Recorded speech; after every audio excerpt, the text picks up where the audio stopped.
আমরা এ পর্যন্ত যে পড়াগুলো পড়ছিলাম, তোমাদের মাইক্রোফোন একটু অন করো, আমি কিছু প্রশ্ন জিজ্ঞেস করব, একসাথে উত্তর দিবা। আমরা গতকালকে পড়ছিলাম বাস্তুতন্ত্রের শক্তির প্রবাহ, ট্রফিক লেভেল। আমাকে বলো, উৎপাদক কততম ট্রফিক লেভেলে থাকে? উৎপাদক হচ্ছে প্রথম ট্রফিক লেভেলে থাকে। এখন একটা খাদ্য শিকলে উৎপাদক আছে, খাদক আছে, বিয়োজক আছে। খাদকের মধ্যে প্রথম শ্রেণীর, দ্বিতীয় শ্রেণীর, তৃতীয় শ্রেণীর, চতুর্থ, পঞ্চম, ষষ্ঠ অনেক থাকতে পারে। তাইলে এই যে উৎপাদক, খাদক, বিয়োজক, এদের মধ্যে সবচেয়ে বেশি শক্তি থাকে কার ভেতর? সবচেয়ে বেশি শক্তি সঞ্চিত থাকে কার ভেতরে? উৎপাদক, খাদক, বিয়োজক, কার ভেতরে?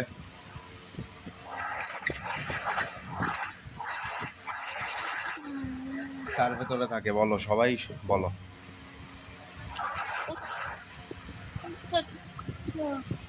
হ্যাঁ, কার ভেতরে থাকে রে? কালকে কি পড়াইলাম? উৎপাদক হবে না স্যার? উৎপাদকে থাকেও, কারণ উৎপাদক কি করে? সূর্য থেকে টোটাল শক্তিটাকে গ্রহণ করে, উৎপাদক গ্রহণ করে। তাইলে শক্তি এখন কার মধ্যে আছে? উৎপাদকের ভেতর আছে না? উৎপাদক। হ্যাঁ, এরপরে উৎপাদককে যারা খাবে, উৎপাদককে যারা খাবে, প্রথম শ্রেণীর খাদক, এরা কততম ট্রফিক লেভেলে থাকবে? ধরো জুপ্ল্যাঙ্কটন, জুপ্ল্যাঙ্ক কততম ট্রফিক লেভেলে থাকবে?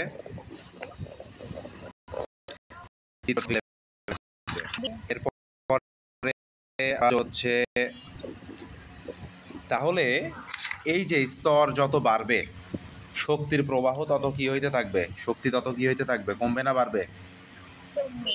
কমবে। তার মানে আমাদের ট্রফিক লেভেল যত বাড়তে থাকবে, শক্তি তত কি হইতে থাকবে? কমতে থাকবে, তত হ্রাস পেতে থাকবে, অপচয় হইতে থাকবে, পরিবেশে মুক্ত হইতে থাকবে। এভাবে কি হইতে থাকবে? কমতে থাকবে। এই এই যে আমাদের ট্রফিক লেভেলের ধারণা, এখান থেকেই আমাদের শক্তি পিরামিডের ধারণাটা আমরা পেয়ে যাব। এখন পিরামিড কি? পিরামিডের ছবি তো তোমরা সবাই দেখছো, একটা ত্রিভুজাকৃতির স্ট্রাকচার, তাই না? তাইলে ত্রিমাত্রিক একটা বস্তু, ত্রিভুজাকৃতির, এটা 3D। ত্রিমাত্রিক মানে কি? 3D, 3 dimensional. তাইলে ত্রিমাত্রিক স্ট্রাকচার, যার শীর্ষদেশ সরু থাকে ত্রিভুজের মতো, আর আমাদের তার বেজ, ভিত্তিটা কেমন থাকে? চওড়া থাকে, তাই না? তাইলে সমতল ভূমির ওপর অবস্থিত, তার ভিত্তি চওড়া থাকে, শীর্ষদেশ সরু থাকে, এই ধরনের স্ট্রাকচারকে পিরামিড বলে। পিরামিড দিয়ে আমাদের প্যারা নাই, পিরামিড থেকে প্রশ্ন আসবে না, আসবে হচ্ছে শক্তি পিরামিড কাকে বলে। এখন এই শক্তির পিরামিডের ক্ষেত্রে কি করা হয় একটু। পিরামিডের ক্ষেত্রে আমাদের একটা পিরামিড ত্রিভুজাকৃতির স্ট্রাকচার হয়, এখানে শক্তির ধারণা ব্যাখ্যা করা হয়। সবচেয়ে বেশি শক্তি থাকে কার ভেতর? তাইলে উৎপাদকের ভেতর। তাইলে দেখো, সবচেয়ে পিরামিডের সাজানটা এই নিচে ভূমির সাথে এইটা, তাই না? তাইলে এইটা যদি একটা ঘরও, এই ঘরে যত জিনিস রাখতে পারবা, এর ওপরের ঘরও কি সমপরিমাণ রাখতে পারবা? যত উপরে যাবা দেখো জায়গা তত কি হচ্ছে? কম। যত উপরে যাচ্ছে কমতেছে। তার মানে একইভাবে আমাদের ট্রফিক লেভেল যত বাড়তে থাকবে, তত শক্তি কি হইতে থাকবে? কমতে থাকবে। একইভাবে ট্রফিক লেভেল যত বাড়তে থাকবে, পুষ্টিও তত কি হইতে থাকবে? কমতে থাকবে। তাহলে শক্তি বলো, পুষ্টি বলো, একই কথা। ট্রফিক লেভেল, এইটা যদি প্রথম ট্রফিক লেভেল হয়, প্রথম লেভেল, এই প্রথম ঘরটা মনে করো প্রথম ট্রফিক লেভেল, তারপরেরটা মনে করো দ্বিতীয় ট্রফিক লেভেল, তারপরেরটা মনে করো তৃতীয় ট্রফিক লেভেল, তারপরে আমরা চতুর্থ, সবচেয়ে উপরে যেটা থাকবে সেটাকে আমরা সর্বোচ্চ লিখবো। তাইলে একদম উপরেরটা মনে করো সর্বোচ্চ ট্রফিক লেভেল। তাইলে পুষ্টি বলো, শক্তি বলো, সবচেয়ে বেশি কোথায় থাকবে? সবচেয়ে বেশি কোথায় থাকবে? একদম নিচে থাকবে, প্রথম ট্রফিক লেভেলে।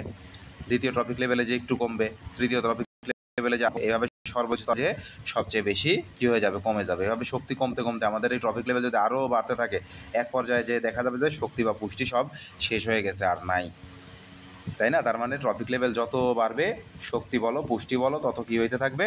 তত কমতে থাকবে। তাহলে আমরা যে পিরামিড আঁকছিলাম এই পিরামিডে সবচেয়ে বেশি শক্তি থাকবে আমরা জানলাম একদম ভিত্তির দিকে, নিচের দিকে, এই জায়গাটাতে। তারপরে একটু কম থাকবে এখানে, একটু কম থাকবে এইটার চেয়ে এটাতে কম থাকবে, এইটার চেয়ে এটাতে কম থাকবে, এটার চেয়ে এটাতে কম থাকবে। এটাই তো আমরা জানলাম। তাহলে সবচেয়ে বেশি শক্তি থাকে কোথায় বলো তো? উৎপাদক, খাদক, বিয়োজক কোথায় থাকে? উৎপাদকে। তাইলে এই ঘরে আমরা কাদের লিখব? উৎপাদকদের। তারপরের ঘরে আমরা কাদের লিখব? উৎপাদকদের খেয়ে যারা বাঁচে। উৎপাদকদের খেয়ে কারা আছে?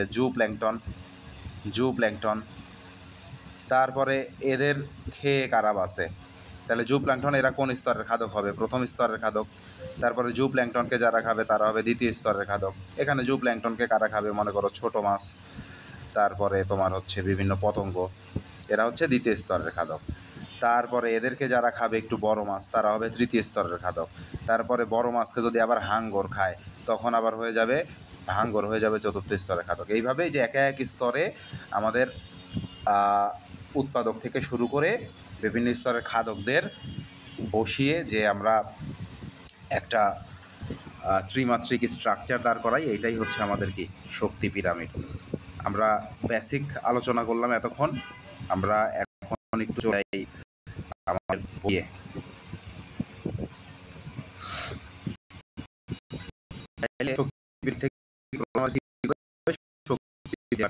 সংজ্ঞা কাকে বলে দেখো, সংজ্ঞার মধ্যে দুইটা জিনিস মনে রাখতে হবে। তাইলে খাদ্য শিকলে যুক্ত প্রতিটি পুষ্টি স্তরের শক্তি সঞ্চয় এবং স্থানান্তরের বিন্যাস ছককে, এই কথাটুকু মনে রাখতে হবে। শক্তি সঞ্চয় এবং স্থানান্তরের বিন্যাস ছককে শক্তি পিরামিড বলে। তাহলে খাদ্য শিকলে যুক্ত প্রতিটি পুষ্টি স্তরের শক্তি সঞ্চয় ও স্থানান্তরের বিন্যাস ছককে শক্তি পিরামিড বলে। শক্তি সঞ্চয় কিভাবে হচ্ছে? সূর্য থেকে প্রথমে উৎপাদক কী করলো? সৌর শক্তিটা গ্রহণ করলো। তাহলে উৎপাদকের মধ্যে শক্তিটা সঞ্চয় হয়ে গেল না? তখন এই উৎপাদককে যদি প্রথম শ্রেণীর খাদক খায়, মনে করো একটা জুপ্ল্যাঙ্কটন এই ঘাসটাকে খেয়ে নিল, তখন এই ঘাসের শক্তিটা কার দেহে চলে গেল? প্রথম শ্রেণীর খাদকের দেহে, জুপ্ল্যাঙ্কটনের দেহে চলে গেল। তাহলে শক্তির কি হয়ে গেল? স্থানান্তর হয়ে গেল না? তাইলে কার দেহে কীভাবে সঞ্চিত হচ্ছে এবং কার দেহে স্থানান্তরিত হচ্ছে, এইটা যে ছকের মাধ্যমে দেখা হয়, এই বিন্যাসটা যে ছকের মাধ্যমে দেখা হয় তাকে কি বলা হয়? দেখানো হয়, সেই ছককেই বলা হয় শক্তি পিরামিড। শক্তি পিরামিডের সংজ্ঞা গেল। এখানে আমরা যে কথাগুলো বলছি এই কথাগুলো বলা আছে, এগুলো রিডিং দিবা। এখান থেকে ডিটেইলস পড়াবো না, ডিটেইলস আমরা অলরেডি বলে ফেলছি, রিডিং দিলেই পারবা। তাইলে খাদ্য শিকল সীমিত রাখতে শক্তি পিরামিডের প্রভাব কি আছে এটা একটু দেখো। শক্তির প্রবাহ সবসময় একমুখী, এইটা এমসিকিউ এর জন্য খুবই ইম্পর্টেন্ট, যে শক্তির প্রবাহ কী ধরনের। তার মানে তোমাদের ওই যে বহুপদী এমসিকিউ আসে 1, 2, 3 দিয়ে, ওই জায়গায় এগুলা দিয়ে দেয় তথ্যগুলা। তাহলে শক্তির প্রবাহ সবসময় কয়মুখী হবে? একমুখী হবে। এটা সামনের দিকে যায়, উৎপাদক থেকে খাদকে যায়, খাদক থেকে বিয়োজকে যায়। খাদক থেকে কখনো ডিরেক্ট উৎপাদকে আসে না বা বিয়োজক থেকে খাদকে আসে না। তাহলে ব্যাকফ্লো কখনো হয় না, সবসময় সামনের দিকে যায়, একমুখী। এটা মাথায় রাখতে হবে। তারপরে আমরা চলে আসি, শক্তির প্রবাহকে কখনো বিপরীতমুখী করা যায় না। প্রতিটি ধাপে 90% শক্তি কমে যায়। তার মানে কি হয়? ব্যবহারযোগ্যতা হারায়। তার মানে 90%ই আমাদের পরিবেশে উন্মুক্ত হয়ে যায়, নষ্ট হয়ে যায়, অপচয় হয়ে যায়, বাকি 10% কাজে লাগে। তাহলে শক্তির এই ক্রমবর্ধমান ক্ষয় খাদ্য শিকলের আকারকে কয়টা ধাপের মধ্যে সীমাবদ্ধ রাখে? 4 থেকে 5টি ধাপের মধ্যে সীমাবদ্ধ রাখে। তাহলে খাদ্য শিকল কয়টা ধাপের মধ্যে সাধারণত সীমাবদ্ধ থাকে? এমসিকিউ এর জন্য লাগবে 4 থেকে 5টা ধাপের মধ্যে সীমাবদ্ধ রাখে। খাদ্য শিকল যত দীর্ঘ হবে তাইলে ঊর্ধ্বতম ট্রফিক লেভেলে শক্তির পরিমাণ তত কী হইতে থাকবে? কমতে থাকবে। এগুলো আমরা বলে ফেলছি অলরেডি। এক পর্যায়ে কোনো শক্তি কী হয়ে থাকবে না, কোনো শক্তি অবশিষ্ট থাকবে না। তার মানে সব শক্তি শেষ হয়ে যাবে যদি আমরা ট্রফিক লেভেল 4 থেকে 5টা স্তরের মধ্যে, ধাপের মধ্যে সীমাবদ্ধ রাখতে না পারি। তাহলে এগুলা একদম অ্যাজ ইউজুয়াল কথা, এখান থেকে বোঝার কিছু নাই। আমরা শক্তির পিরামিডটা কীভাবে আঁকবো, চিত্রটা লাগবে, খুবই ইম্পর্টেন্ট। তাহলে এইদিকে দেখো আমরা কী দেখছি? ট্রফিক লেভেল দেখাইছি। তাহলে প্রথম ট্রফিক লেভেলে কে থাকবে? উৎপাদক থাকবে। উৎপাদকের মধ্যে কে কে ছিল? এটা যদি প্রশ্নে এরকম দিয়ে দেয় যে পুকুরের বাস্তুতন্ত্রে শক্তির পিরামিড ব্যাখ্যা করো, বা পুকুরে শক্তির পিরামিড ব্যাখ্যা করো, এরকমও আসতে পারে, শুধু শক্তির পিরামিডও আসতে পারে, যেটাই আসুক পুকুরেরটাই ব্যাখ্যা করবে। এখানে যেটা দেওয়া আছে পুকুরেরটাই দেওয়া আছে। তাহলে দেখো প্রথম ট্রফিক লেভেল, প্রথম ট্রফিক লেভেল মানে কি? প্রথম ট্রফিক লেভেল মানে হচ্ছে উৎপাদক। প্রথম ট্রফিক লেভেল মানে কি? উৎপাদক। উৎপাদকরা ফার্স্ট ট্রফিক লেভেল হিসেবে কাজ করে।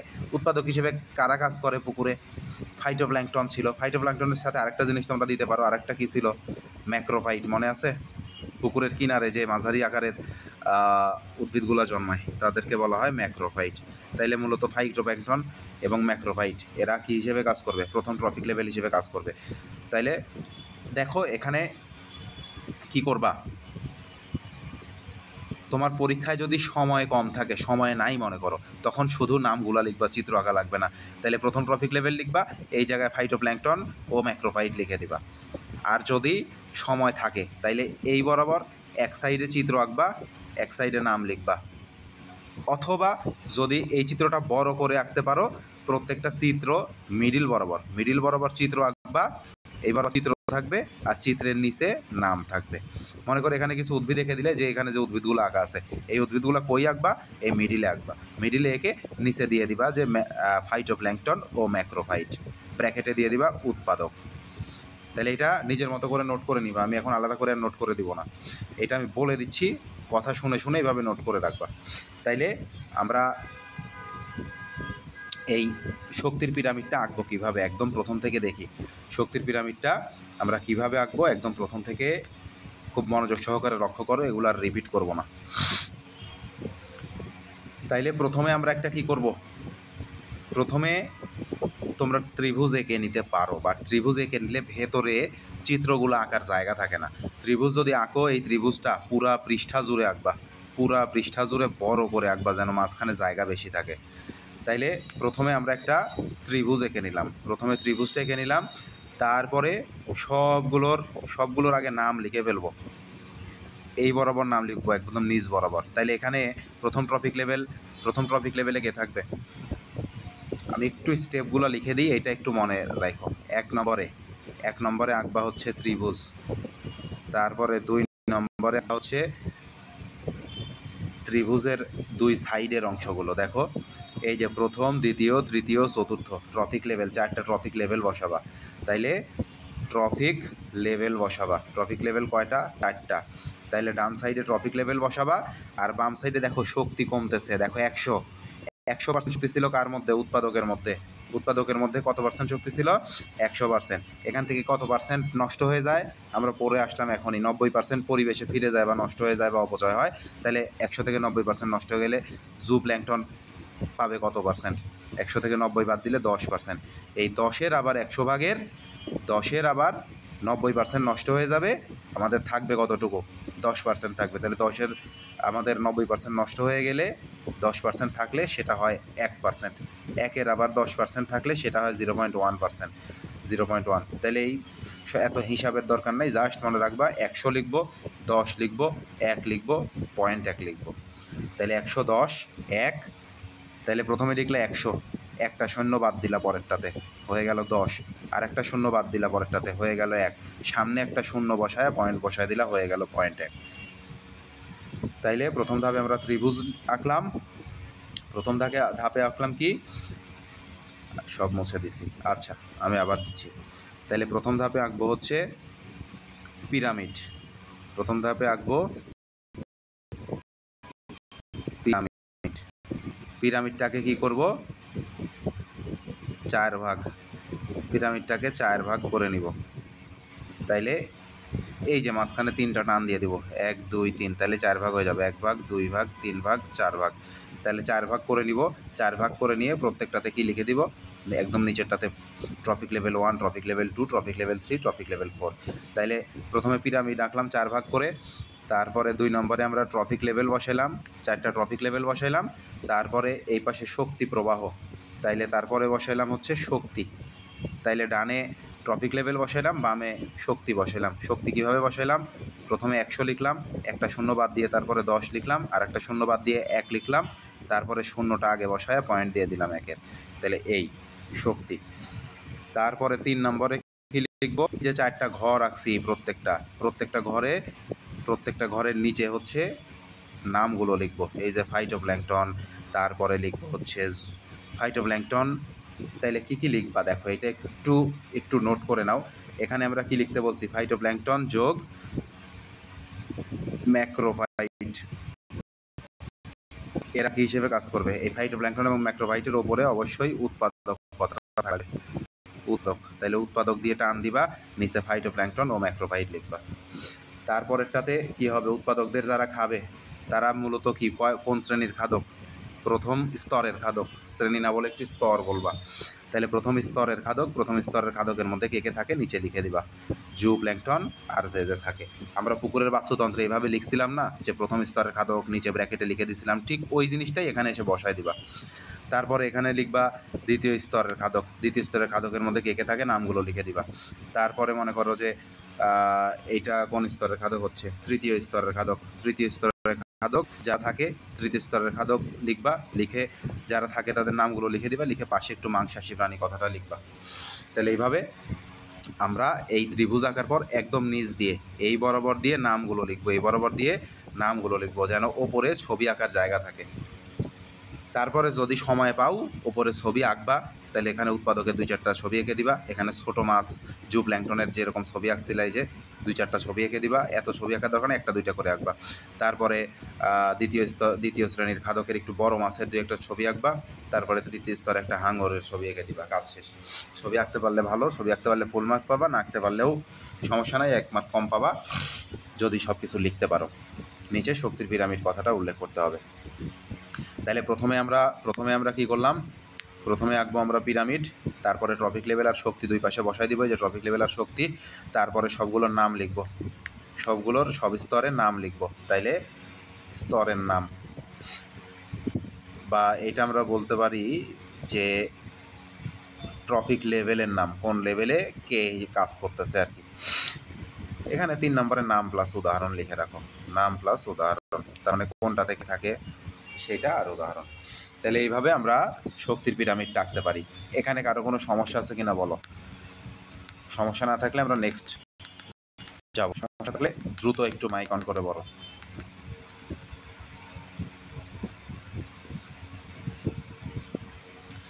ওকে, ধরে নিলাম সমস্যা নাই। আমরা চলে আসি জীব বৈচিত্র্য থেকে সংজ্ঞা পড়বা, বাকিগুলা রিডিং। এখান থেকে বোঝানোর কিছু নাই, এখানে সব রিডিং পড়বা, সব দাগা দেওয়া আছে, দাগানোগুলো শুধু পড়বা, যেগুলা ক খ গ ঘ লেখা আছে সেগুলো মুখস্থ করে ফেলবা। তাইলে জীব বৈচিত্র্য আমাদের 3 ভাগে ভাগ করা যায়। একটা হচ্ছে প্রজাতিগত, ইংরেজি নামগুলো জানবা, স্পেসিস ডাইভার্সিটি, বংশগতীয় জেনেটিক্যাল ডাইভার্সিটি, বাস্তুতান্ত্রিক ইকোসিস্টেম ডাইভার্সিটি, ইংরেজি নামগুলো জানতে হবে। বাকিগুলো রিডিং দিলে বুঝবা, এখানে না বোঝার মতো কিচ্ছু নাই। বাস্তুতন্ত্রের স্থিতিশীলতা রক্ষায় জীব বৈচিত্র্যের প্রভাব, মাঝে মধ্যে ঘয়ে দিয়ে দিতে পারে, খুব সম্ভাবনা খুবই কম। এটাও জাস্ট রিডিং দিয়ে রাখবা, যেন দিলে পারো। রিডিং, এখান থেকে কিচ্ছু পড়ার নেই, এগুলো সব রিডিং। এখানে বেশ কিছু তথ্য দেওয়া আছে, এগুলো থেকে এমসিকিউ আসে, এমসিকিউ আসার মতো অংশগুলো সব দাগা দেওয়া আছে, দাগানোর বাইরে কোনো এমসিকিউ আসবে না, এটা তুমি শিওর থাকো। তারপরে বিভিন্ন জীবের মধ্যে মিথস্ক্রিয়তা, আত্মনির্ভরশীলতা, পরিবেশের ভারসাম্য, এইটা খুবই ইম্পর্ট্যান্ট একটা টপিকস, এই পাশে আছে আমাদের, এইটা একটু মনোযোগ দিয়ে শোনো। তাইলে সবুজ উদ্ভিদকে কি বলা হয়? স্বনির্ভর বলা হয়, কারণ তারা সবুজের ইংরেজি আমরা জানি, এর আগে বলছিলাম অটোট্রফ। তাইলে অটোট্রফ আর অটোট্রফ একই জিনিস। তারপরে হচ্ছে এখানে আর কিছু লাগবে না। সপুষ্পক উদ্ভিদে যে পরপরাগায়ন ঘটে, আমরা পরাগায়ন অলরেডি পড়ে আসছি অন্যান্য অধ্যায়ে, এটাকে ক্রস পলিনেশন বলে। এই পরপরাগায়নের ইংরেজি ক্রস পলিনেশন, এটা একটু মনে রাখো, বাকিগুলো রিডিং দিবা। এই পাশে আমরা চলে আসি, এই যে জীবন ক্রিয়া পরিচালনার চাবিকাঠি, এখান থেকে এমসিকিউ আসে অনেক সময়, রিডিং দিয়ে রাখবা জাস্ট। তারপরে হচ্ছে সহাবস্থান বা সিম্বায়োসিস কাকে বলে, খুবই ইম্পর্টেন্ট কয়ের জন্য। সিম্বায়ন্ট আর সিম্বায়োসিস দুইটা থেকে একটা এমসিকিউ কয়ে আসার সম্ভাবনা অনেক বেশি, মুখস্থ করে রাখবা। এখন আমরা চলে আসি পরিবেশ বিজ্ঞানী যে ওডাম আছেন, ওডাম একজন বিজ্ঞানীর নাম। তিনি এই জীবজগতের বিভিন্ন উদ্ভিদ প্রাণী এদের মধ্যে যে আত্মসম্পর্ক, একজন আরেকজনের সাথে সম্পর্কযুক্ত নির্ভরশীলতা, এটাকে দুইভাবে ব্যাখ্যা করছে, যে এটা দুইভাবে হইতে পারে। একটা ধনাত্মক আন্তঃক্রিয়া আর একটা হচ্ছে ঋণাত্মক আন্তঃক্রিয়া। তাহলে একটা পজিটিভ ইন্টারাকশন আর একটা নেগেটিভ ইন্টারাকশন। এখান থেকে খুবই ইম্পর্টেন্ট, এখান থেকে একটা প্রশ্ন থাকবেই। এখন আমরা চলে আসি ধনাত্মক আন্তঃক্রিয়া। ধনাত্মক আন্তঃক্রিয়াটা সবচেয়ে ইম্পর্টেন্ট, ঋণাত্মক থেকে বসে না, প্রশ্ন আসলে ধনাত্মক থেকেই আসে। তাইলে চলে আসি, দেখো ধনাত্মক মানে কি পজিটিভ, পজিটিভ মানে কি উপকারী, তাই না? তাইলে এখানে কি দেখো, ধনাত্মক আন্তঃক্রিয়ায় একজন অন্যজনকে কি করবে, সহায়তা করবে। তাইলে এখানে কি ব্যাপারটা এরকম, মনে করো এক রুমে দুইজন বাস করো, দুইজনই দুইজনের দ্বারা উপকৃত হচ্ছ, একজন অন্যজনকে সহায়তা করতেছো, তো এই ক্রিয়াটা তোমাদের বলা হচ্ছে ধনাত্মক আন্তঃক্রিয়া। দুইজনের মধ্যে যে ক্রিয়াটা হচ্ছে, দুইজনই উপকৃত হচ্ছ, একজন অন্যজনকে সহায়তা করতেছো, এটাই ধনাত্মক আন্তঃক্রিয়া। তাইলে এক্ষেত্রে এমনও হইতে পারে যে শুধুমাত্র একজন উপকৃত হচ্ছে অথবা দুইজনই উপকৃত হচ্ছে, উভয়ই উপকৃত হচ্ছে, তবে উপকৃত হবেই, সেটা একজন হোক বা দুইজন হোক। তাহলে ধনাত্মক আন্তঃক্রিয়া মানে কি উপকৃত হইতে হবে, সেটা একজন হোক বা দুইজন হোক, উপকৃত হবে। তাহলে এটা কি ধরনের লাভজনক আন্তঃক্রিয়া। তাইলে এখানে যদি এই যে আমরা দেখলাম যে একজনও উপকৃত হইতে পারে, দুইজনও উপকৃত হইতে পারে, তাইলে এই ঘটনার ওপর ভিত্তি করে এটাকে দুই ভাগে ভাগ করা হয়। একটাকে বলা হয় হচ্ছে মিউচুয়ালিজম। কি বলা হয়? মিউচুয়ালিজম।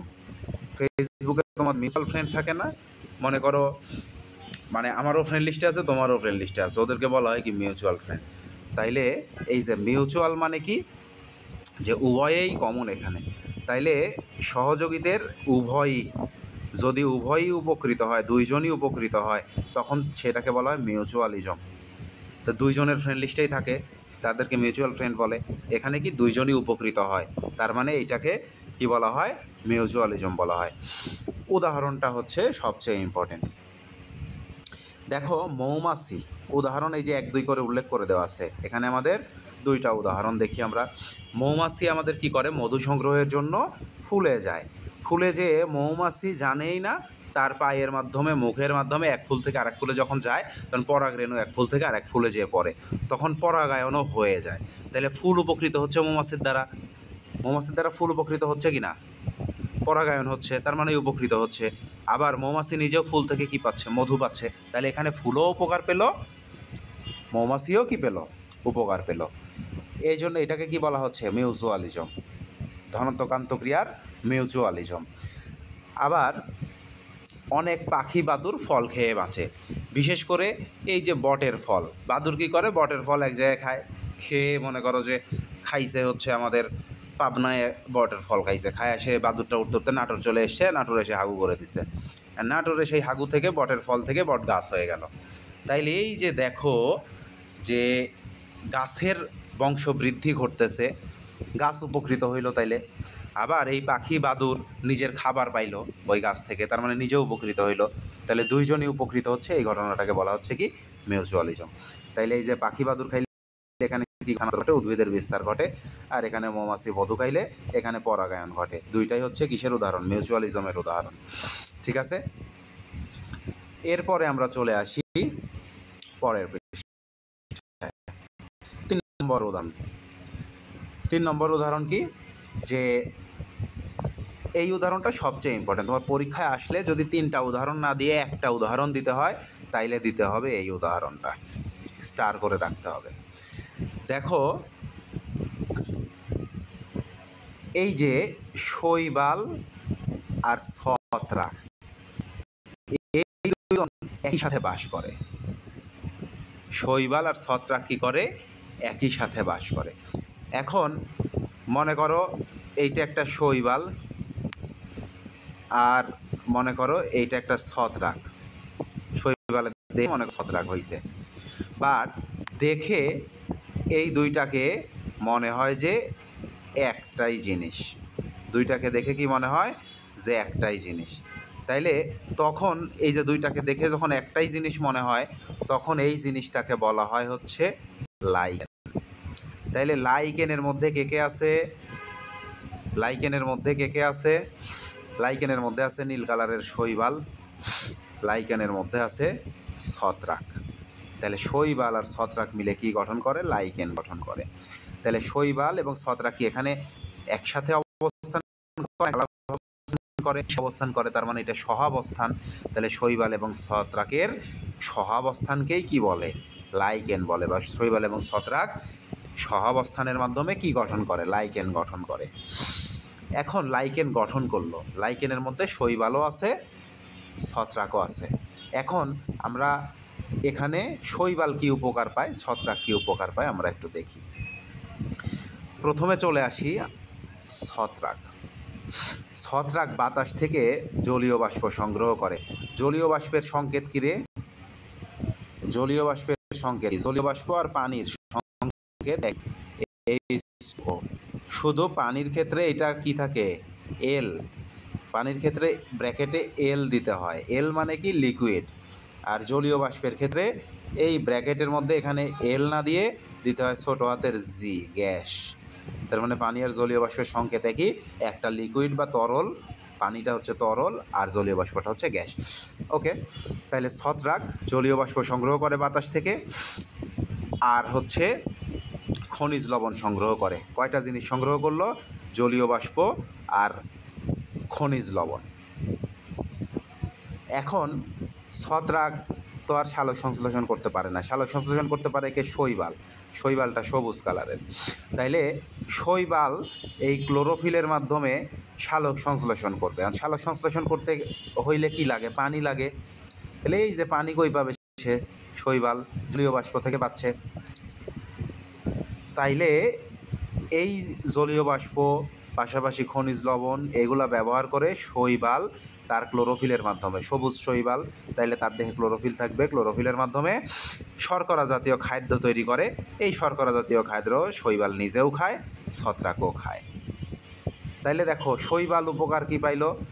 ছত্রাকের থেকে জলীয় বাষ্প আর খনিজ লবণ সাপ্লাই পাইলো, পেয়ে সে রান্না করলো, রান্না করে খাবার দুইজনই খাইলো, তাহলে দুইজনই উপকৃত হচ্ছে এখানে। এই জন্য এটাকে কি বলা হচ্ছে? মিউচুয়ালিজম। ওকে, এরপরে আমরা চলে আসি আর একটা উদাহরণে, 4 নম্বর উদাহরণ। 4 নম্বর উদাহরণে কি আছে দেখো? রিজোবিয়াম। এটার উচ্চারণ রিজোবিয়ামও হয়, রাইজোবিয়ামও হয়, তোমাদের যেটা খুশি তোমরা দিতে পারো। আমরা চলে আসি রাইজোবিয়াম। এইটা একটা ব্যাকটেরিয়া। এটা একটা কি? ব্যাকটেরিয়া। এইটাকে পাওয়া যায় কোথায়? শিম গাছের শেকড়ে। কোন গাছের শেকড়ে? শিম গাছের শেকড়ে। এই যে শিম উদ্ভিদের শিকড়ে। এখন এই শিম জাতীয়, নট শুধু শিম, শিমের মতো আর যে সকল উদ্ভিদ আছে, মটর টটর আরও কী কী এ ধরনের অনেক উদ্ভিদ দেখা যায়। তাহলে এই শিম জাতীয় যে সকল উদ্ভিদ আছে, এই উদ্ভিদগুলোকে একসাথে সবগুলোকে বোঝাতে বলা হয় লিগুমিনাস প্ল্যান্ট বা লিগুমিনাস উদ্ভিদ। তাইলে লিগুমিনাস উদ্ভিদ বলতে কোন উদ্ভিদগুলোকে বোঝায়? শিম জাতীয় উদ্ভিদকে। এখন এই রিজোবিয়াম বা রাইজোবিয়াম ব্যাকটেরিয়াটা কোথায় পাওয়া যায়? এই শিম জাতীয় উদ্ভিদ বা লিগুমিনাস প্ল্যান্টের শিকড়ে পাওয়া যায়। কোথায় পাওয়া যায়? শিকড়ে পাওয়া যায়। এখন শিকড়ের ভেতরে যখন এরা অবস্থান করে তখন ওইখানে একটা গুঁটির তৈরি হয়, এই গুঁটিটাকে বলা হয় নোডিউল। তাইলে রিজোবিয়াম ব্যাকটেরিয়া কোথায় নোডিউল সৃষ্টি করে? শিম জাতীয় বা লিগুমিনাস প্ল্যান্টের শিকড়ে নোডিউল সৃষ্টি করে। MCQ 100% এখান থেকে আসবেই, সিকিউ আসুক না আসুক MCQ আসবেই, মাথায় রাখতে হবে। তাহলে কোন ব্যাকটেরিয়া? রিজোবিয়াম ব্যাকটেরিয়া বা রাইজোবিয়াম ব্যাকটেরিয়া। কোথায় পাওয়া যায়? লিগুমিনাস জাতীয় বা শিম জাতীয় উদ্ভিদের শিকড়ে পাওয়া যায়। এইটা কি করে? সেখানে ফুলিয়ে তোলে, একটা গুটির সৃষ্টি করে, এটাকে বলা হয় নোডিউল। নোডিউল সৃষ্টি করে।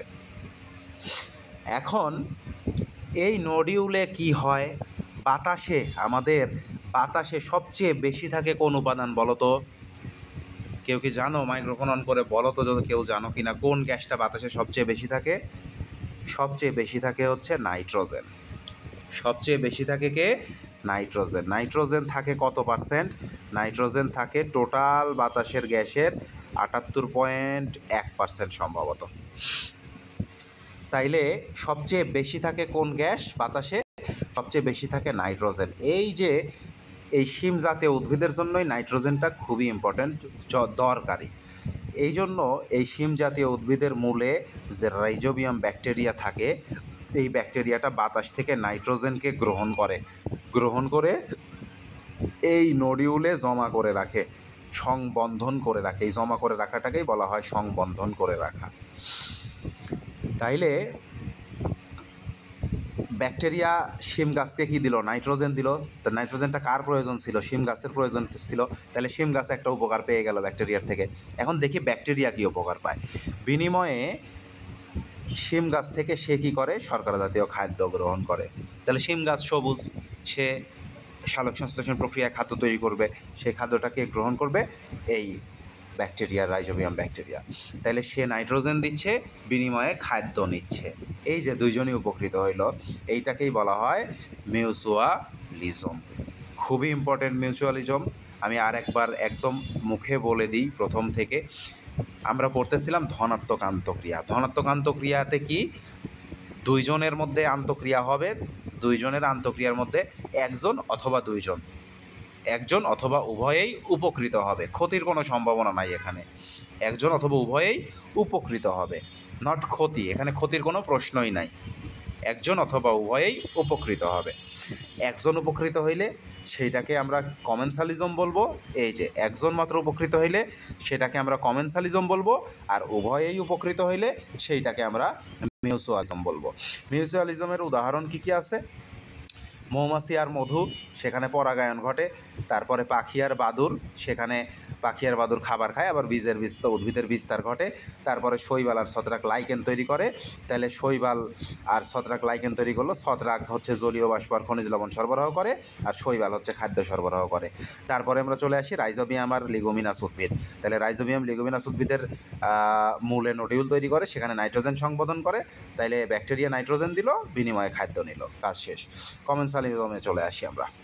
ইংরেজি বানানগুলো দেখতে হবে। কমেন্সালিজম, ইংরেজি বানান দেখতে হবে। মিউচুয়ালিজম। আমরা চলে আসি কমেন্সালিজম। তাইলে কমেন্সালিজমে আমরা জানি কি? কয়জন উপকৃত হয়? একজন উপকৃত হয়। অন্য সহযোগী উপকৃত না হলে আমরা বলছি যে ক্ষতিগ্রস্ত হয় না। পজিটিভ মানেই এখানে কোনো ক্ষতি থাকবে না। পজিটিভ মানেই এখানে কি থাকবে না? কোনো ক্ষতি থাকবে না। যখন ঋণাত্মকে যাব তখন ক্ষতির হিসাব আসবে। পজিটিভের মধ্যে যেগুলো আছে এখানে কোনো ক্ষতির হিসাব নাই। তাহলে এখানে একজন উপকৃত হবে, কিন্তু কোনো মানে একজন উপকৃত হবে, অন্য সহযোগী উপকৃত না হলেও কারো কোনো ক্ষতি হবে না। উদাহরণে চলে আসি আমরা। উদাহরণগুলো সবচেয়ে ইম্পর্টেন্ট। রোহিণী উদ্ভিদ। তাহলে রোহিণী উদ্ভিদকে অ্যাপোফাইট বলা হয়। তাহলে রোহিণী উদ্ভিদের মূলের সাহায্যে নিজেকে মাটিতে আবদ্ধ করে বড়। আচ্ছা, এইটা আসলে কি? রোহিণী উদ্ভিদ, এখানে কি চিত্র দেওয়া আছে? এই যে চিত্রটা আগে লক্ষ্য করো। এইটা একটা বড় গাছ। এইটা যে কাণ্ড, এই যে কাণ্ড, এই কাণ্ডটা একটা বড় গাছ। এই বড় গাছে কি হয়েছে? এই যে ছোট একটা উদ্ভিদ জন্মাইছে। এই যে এই ছোট উদ্ভিদটা হচ্ছে কি? রোহিণী উদ্ভিদ। তাইলে এই জায়গাটাতে আমাদের এই রোহিণী উদ্ভিদের উদাহরণটা কার মধ্যে দিছি? আমরা দিছি কমেন্সালিজমের মধ্যে। তার মানে উপকৃত হবে কয়জন? এই রোহিণী উদ্ভিদ আর বড় গাছ দুইজনের মধ্যে উপকৃত হবে হচ্ছে একজন। কয়জন উপকৃত হবে? একজন উপকৃত হবে। তাহলে দেখি রোহিণী উদ্ভিদের ক্ষেত্রে কি ঘটে। এরা মূলের সাহায্যে মাটিতে আবদ্ধ করে রাখলো, বড় উদ্ভিদকে ধরেও আরোহণ করে, তার মানে উপরের দিকে উঠতে থাকলো। অন্য বৃক্ষের ওপর প্রসারিত হয়ে সে কী করে? এই গাছটাকে ঘিরে নিচ্ছে। এই বড় গাছটাকে কী করছে? আস্তে আস্তে ঘিরে নিচ্ছে, ফলে বেশি পরিমাণে আলো গ্রহণ করতে পারে। এখন এই রোহিণী উদ্ভিদটা, এটা কি? লতা জাতীয় উদ্ভিদ, কাষ্ঠল লতা জাতীয় উদ্ভিদ। তাইলে এই কাষ্ঠল লতা জাতীয় উদ্ভিদ এই খাদ্যের জন্য কার উপর নির্ভরশীল? এই বড় উদ্ভিদটার ওপর। তাইলে খাদ্যের জন্য আশ্রয়দানকারী উদ্ভিদের ওপর নির্ভর করে না। এটাও তো বড় গাছের ওপর না, এইটাও তো আমাদের কি উদ্ভিদ, সবুজ না? তার মানে এখানেও কি হবে? সালোক সংশ্লেষণ হবে। রোহিণী উদ্ভিদেও কি হবে? সালোক সংশ্লেষণ হবে, তাই না? তাইলে এই রোহিণী উদ্ভিদটা যখন বড় গাছে জন্মাবে, তখন এই গাছের কোনো ক্ষতি হচ্ছে না। এই গাছ বরঞ্চ লতা পাতা আরও বেশি দেখা যাচ্ছে এবং আলোও বেশি পরিমাণে গ্রহণ করতেছে। এর খাদ্য এ নিজেই তৈরি করতেছে, বড় গাছের খাদ্য বড় গাছ নিজেই তৈরি করতেছে। কিন্তু এই যে রোহিণী উদ্ভিদটা কি পাইল? ওপরে ওঠার জন্য একটা আশ্রয় পেল এই গাছের কাছে। এখানে তাহলে কে উপকৃত হচ্ছে? রোহিণী উদ্ভিদ উপকৃত হচ্ছে। বড় গাছটা এখানে কি কাজ করতেছে? আশ্রয়দাতা হিসেবে কাজ করতেছে। বাট বড় গাছের কি কোনো ক্ষতি হচ্ছে? কোনো ক্ষতি হচ্ছে না। এখানে রোহিণী গাছেরও কোনো ক্ষতি হচ্ছে? ক্ষতি হচ্ছে না। রোহিণী গাছের কি কোনো উপকার হচ্ছে? অবশ্যই উপকার হচ্ছে। সে একটা আশ্রয় পাচ্ছে, একটা খুঁটি পাচ্ছে ওপরে ওঠার জন্য। এইটাই হচ্ছে ম্যাটার। পরাশ্রয়ী উদ্ভিদ, তাহলে রোহিণী উদ্ভিদটা ছিল অ্যাপোফাইট, এগুলো একটু মনে রাখবে, ইংরেজি অ্যাপোফাইট, রোহিণী উদ্ভিদ। তারপরে আমরা চলে আসি পরাশ্রয়ী উদ্ভিদ। পরাশ্রয়ী উদ্ভিদ মানে পরের ওপর আশ্রয় করে, নির্ভর করে বেঁচে থাকে, তাহলে এদেরকে বলা হয় মেটাবায়ন্ট। ইংরেজি নামগুলো জানতে হবে। পরাশ্রয়ী উদ্ভিদের নাম কি? মেটাবায়ন্ট। তাহলে এরাও কি করে? এরা এই পরাশ্রয়ী উদ্ভিদগুলো বাতাস থেকে খাদ্য সংগ্রহ করে। তাহলে পরাশ্রয়ী উদ্ভিদ খাদ্য সংগ্রহ করে কই থেকে? এমসিকিউ আসতে পারে। এরা আশ্রয়দাতার কোনো ক্ষতি করে না। তারপরে শৈবাল ও উদ্ভিদের ভেতর আশ্রয় নিয়ে বসবাস করে, আশ্রয়দাতার কোনো ক্ষতি করে না। মেইন ইম্পর্টেন্ট ম্যাটার, কারো কোনো ক্ষতি হচ্ছে না, বাট এই যে একটা উদ্ভিদ কি পাচ্ছে? প্রতি ক্ষেত্রেই আশ্রয় পাচ্ছে, এইটাই ওর লাভ। প্রতি ক্ষেত্রে কি পাচ্ছে? আশ্রয় পাচ্ছে। তাহলে রোহিণী উদ্ভিদ বড় গাছে আশ্রয় পেল। এই যে এটা দেখো পরজীবী উদ্ভিদ, মেটাবায়ন্ট। তাহলে পরজীবী উদ্ভিদ বা মেটাবায়ন্ট এইটা কি পাইছে? এখানে একটা আশ্রয় পাইছে গাছের উপর, এখানে গাছ না থাকলে কই জন্মাইতো, তাই না? তাহলে একটা বাসস্থান পাইছে, এটাই তার উপকার। তাইলে আমাদের মনে রাখতে হবে কমেন্সালিজমের মধ্যে যাই হোক একজন আশ্রয় পাবে, এইটাই তার উপকার, আর সে আশ্রয়দাতার কোনো ক্ষতি করবে না। তাইলে আমরা চলে আসি কমেন্সালিজমের মধ্যে আমরা কী কী উদাহরণ দিলাম। প্রথমে আমরা চলে আসি রোহিণী উদ্ভিদের উদাহরণ দিলাম, অ্যাপোফাইট। তারপরে আমরা ওই রোহিণী উদ্ভিদের মধ্যে কাষ্ঠলতা চলে আসবে। তারপরে আমরা চলে আসি পরাশ্রয়ী উদ্ভিদ, মেটাবায়ন্ট, বায়ু থেকে খাদ্য সংগ্রহ করে, এটা একটু জানতে হবে। আশ্রয়দাতার কোনো ক্ষতি করে না। শৈবাল অন্য উদ্ভিদের দেহে জন্মায়, উদ্ভিদের কোনো ক্ষতি করে না। তাইলে আমাদের রোহিণী, তারপরে আমরা পরাশ্রয়ী, আর হচ্ছে শৈবাল, এই তিনটা দিয়ে আমরা উদাহরণ দিব হচ্ছে কমেন্সালিজমের। পজিটিভ আমাদের ইন্টারাকশন শেষ, তার মানে ধনাত্মক আন্তঃক্রিয়া আমাদের শেষ। এখান থেকে আশা করি কারো কোনো প্রশ্ন থাকার কথা না, প্রশ্ন থাকলে লাস্টে করবা। আমরা চলে আসি ঋণাত্মক আন্তঃক্রিয়ায়। ঋণাত্মক আন্তঃক্রিয়া কি? ঋণাত্মক মানেই ক্ষতি, ঋণাত্মক মানেই কি? ক্ষতি। তাহলে একজন অথবা উভয়েই কি হবে? ক্ষতিগ্রস্ত হবে। একজন অথবা উভয়ই কি হবে? ক্ষতিগ্রস্ত হবে। তাহলে ঋণাত্মক আন্তঃক্রিয়াকে কয় ভাগে ভাগ করা হয়? 3 ভাগে ভাগ করা হয়। একটা শোষণ, আর একটা প্রতিযোগিতা, আর একটা অ্যান্টিবায়োসিস। এই অ্যান্টিবায়োসিসে স্টার দিবা। ঋণাত্মক আন্তঃক্রিয়া থেকে আসলেই অ্যান্টিবায়োসিস দিয়ে এই পরীক্ষায় প্রশ্ন আসে। আমরা চলে আসি, প্রথমে পড়ব শোষণ। শোষণ হচ্ছে কি? দেখো, এক্ষেত্রে একটা জীব অন্য জীবকে প্রত্যক্ষ বা পরোক্ষভাবে তার অধিকার থেকে বঞ্চিত করে নিজের অধিকার ভোগ করে। তাইলে একজন আর একজনকে কী করবে? বঞ্চিত করবে। বঞ্চিত করা মানেই কি? ক্ষতি করা। যেমন স্বর্ণলতা। স্বর্ণলতা কী রে? ওই যে ছোটোবেলায় সেমাই বানায়া খেলছি না আমরা? তোমরা খেলছো নাকি আমি জানি না, আমরা খেলছি। বড়ই গাছ, তারপরে ছোটো ছোটো জঙ্গলে এই যে সেমাইয়ের মতো হইতো, এই যে এটা। তাইলে এগুলোকে বলা হয় কি? স্বর্ণলতা। এই স্বর্ণলতা কি করে? ছোট ছোট গুল্ম জাতীয় উদ্ভিদের গাছের ডালে জন্মায় আর কি। তাইলে এরা জন্মায়া সেখান থেকে এই গাছ থেকে চুষে পুষ্টি সরবরাহ করে, পুষ্টি সংগ্রহ করে। এখন এই যে সেমাই, তার মানে স্বর্ণলতা, এই স্বর্ণলতাটা যে অঙ্গ দিয়ে, ছোট্ট একটা সুরের মতো অংশ থাকে ওইটার সাথে, এই অঙ্গটা দিয়ে কি করে? এই যেটা দিয়ে আর কি গাছকে আঁকড়ে ধরে রাখে। তাহলে ওই জিনিসটাকে বলা হয় হচ্ছে হস্টোরিয়া। খুবই ইম্পর্টেন্ট। হস্টোরিয়া কি? তার চোষক অঙ্গ। কার চোষক অঙ্গ? স্বর্ণলতার চোষক অঙ্গ। হাতি যেরকম সুর দিয়ে চুষে খায় পানি, এই স্বর্ণলতাও এই সুর হিসেবে কাজ করে হচ্ছে হস্টোরিয়া। খুবই ইম্পর্টেন্ট, মনে রাখতে হবে। তাহলে হস্টোরিয়া নামক চোষক অঙ্গ পাওয়া যায় কোন উদ্ভিদে? স্বর্ণলতায়। খুবই ইম্পর্টেন্ট। তাহলে স্বর্ণলতা হস্টোরিয়া নামক চোষক অঙ্গের মাধ্যমে আশ্রয়দাতা উদ্ভিদ থেকে খাদ্য সংগ্রহ করে। তাহলে আশ্রয়দাতা উদ্ভিদের কি সে কোনো উপকার করলো? তার খাবার চুরি করে খেয়ে নিচ্ছে সে, তাহলে এটা ক্ষতি হইল না? তাইলে এটা কি হবে? এটা হবে হচ্ছে আমাদের নেগেটিভ ইন্টারাকশন। তারপরে আমরা চলে আসি কোকিল। কোকিল নিজে পরিশ্রম করে বাসা তৈরি করে না, এটা তোমরা জানো হয়তো, যে কোকিল কি করে? কাক বাসা তৈরি করে, কাকের বাসায় যেয়ে সে ডিম পেড়ে রেখে চলে আসে চুরি করে। তখন কাক মনে করে যে কাকের নিজেরই ডিম ওইটা। কাক যদি ডিম পেড়ে রাখে, কোকিল যে প্রয়োজনে ওই ডিমগুলো নষ্ট করে, ফেলে দেয়, দিয়ে নিজে ডিম পেড়ে রেখে আসে। কাক তো মনে করে যে আমারই ডিম এগুলা। কাক যখন ডিমে তা দেয়, তা দিয়ে বাচ্চা ফুটায় ছোটোবেলায় খাওয়ায় দাওয়ায় যখন একটু উড়ার সময় হয়, তখন দেখে যে কাক দেখে যে বেটা তো আমার মতো করে ডাকে না, বেটা তো ডাকে কোকিলের মতো করে। তাইলে কোকিল হচ্ছে এই কাহিনীটা করে। তাইলে এই যে কোকিল কাকের ক্ষতি করলো, কাকের কাছে নিজের বাচ্চারা দিয়ে মানুষ করা নিল সিস্টেমে, কাক বুঝতেই পারলো না। তাইলে এগুলো হচ্ছে আমাদের ঋণাত্মক আন্তঃক্রিয়া। চিত্র লাগবে না, চিত্রমিত্র আঁকা লাগবে না, জাস্ট লিখা এগুলা।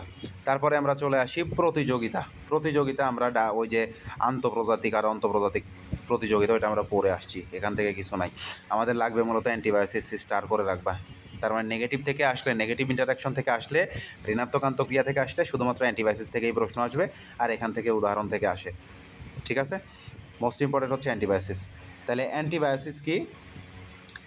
একটি জীব কর্তৃক সৃষ্ট জৈব রাসায়নিক পদার্থের কারণে অন্য জীবের বৃদ্ধি বিকাশ বাধাপ্রাপ্ত হইলে অথবা ওই জীবের মৃত্যু ঘটলে এই প্রক্রিয়াকে অ্যান্টিবায়োসিস বলে। মনে রাখবা, অ্যান্টি মানে কি? অ্যান্টি মানেই বিরোধী। অ্যান্টি মানে কি? অ্যান্টি মানে বিরোধী। বিরোধী মানে কি? বিরোধী, আমরা যারা বিরোধী হই, একজন আরেকজনকে বাধা দেওয়া বা ক্ষতি করা বা মেরে ফেলার জন্য চেষ্টা করি, তাই না? তাইলে অ্যান্টিবায়োসিসে কী হবে? একজন কিছু জৈব রাসায়নিক পদার্থ সৃষ্টি করবে, কিছু কী করবে? জৈব রাসায়নিক পদার্থ, তার মানে মনে করো বিষ সৃষ্টি করবে, বিষ দিয়ে সে আর একটা জীবকে মেরে ফেলবে, তাইলে অন্য জীবের বৃদ্ধি বিকাশ আংশিক বা সম্পূর্ণরূপে বাধাগ্রস্ত করবে অথবা মেরে ফেলবে। এই ঘটনাটাকেই বলা হবে, এই প্রক্রিয়াটাকেই বলা হবে অ্যান্টিবায়োসিস। তাহলে অ্যান্টিবায়োসিস মানে মনে রাখতে হবে রাসায়নিক পদার্থ, কথাটা মনে রাখতে হবে যে একজন রাসায়নিক পদার্থ তৈরি করবে, সেইটা দিয়ে আর একজনকে বাধা দিবে। কিসে বাধা দিবে? বৃদ্ধি বিকাশ বাধা দিবে অথবা তাকে একদম মেরেই ফেলবে। এই ঘটনাটাকে বলা হবে অ্যান্টিবায়োসিস। এটা মূলত কোথায় ঘটে বেশি? অণুজীব জগতে, তার মানে মাইক্রোবায়োলজিতে, তাই না? ছোট ছোট যারা আণুবীক্ষণিক ব্যাকটেরিয়া ট্যাকটেরিয়া, এদের ক্ষেত্রে এই ঘটনাটা বেশি ঘটে, অ্যান্টিবায়োসিস ঘটে। তাইলে আলেকজান্ডার ফ্লেমিং যে পেনিসিলিন অ্যান্টিবায়োটিক আবিষ্কার করছিলেন, এই পেনিসিলিন অ্যান্টিবায়োটিক আবিষ্কারের পেছনে ছিল কি? কোন ছত্রাক থেকে? পেনিসিলিয়াম নামক ছত্রাক থেকে। খুবই ইম্পর্টেন্ট এমসিকিউ এর জন্য, বা এটা কয়েও দেয়। তাহলে আলেকজান্ডার কই থেকে পেনিসিলিন নামক অ্যান্টিবায়োটিক আবিষ্কার করছিলেন? পেনিসিলিয়াম নামক ছত্রাক থেকে। পেনিসিলিয়াম নামক ছত্রাক থেকে তিনি এই ছত্রাকটাকে কালচার করেন। কালচার করার পর সেখানে একই কালচার প্লেটে কিছু ব্যাকটেরিয়া রাখে, ঠিক আছে? ব্যাকটেরিয়া রেখে এই প্রক্রিয়ায় তিনি কি করেন? পেনিসিলিন আবিষ্কার করেন। ওকে, মানে ঘটনাটা কি ঘটে? তিনি এই যে এখানে চিত্র দেওয়া আছে, দেখো